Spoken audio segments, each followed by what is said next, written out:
Chris Duffin here with Greg at Wolf Brigade Gym. And Greg is going to show us the difference between how a lot of people do figure eight with a kettlebell, which is pretty passive if you watch it, and he's going to demonstrate it, versus actually really engaging the hip hinge and firing within this, which becomes a very dynamic and explosive movement with coordination. Yep. So, yep. Yeah, we just see a lot of figure eight done kind of casually, and we think about that as non-transferable. What is that teaching you? What is that transferring to? The figure eight itself is not the goal. We want to think about the development it's creating towards something else. So anyway, we do it a little bit differently. You want to start by showing what Sure. normally Sure. see? Yeah, I guess.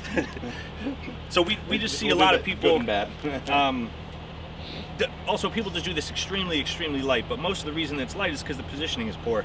So people drop the knees forward and just continually pass through the front of the body.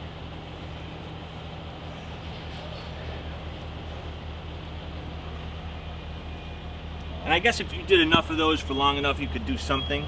I'm not sure quite what. It just looks like burning energy to me, energy. and I'd rather not do that. Yeah, in the interest of energy conservation. So we do it from a much more dynamic philosophy, and we make one full pass in between each pass through the legs.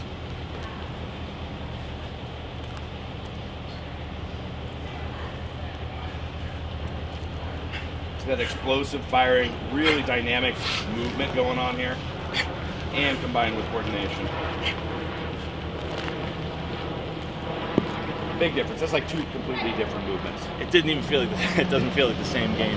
And we tell people to pass knuckles to knuckles in the front and knuckles to knuckles in the back, so they can just focus on kind of screwing that kettlebell handle apart and keeping their belly bracing. If you start switching hands like this, it's easier to lose position. Thank you, Greg. That's great. Thank you.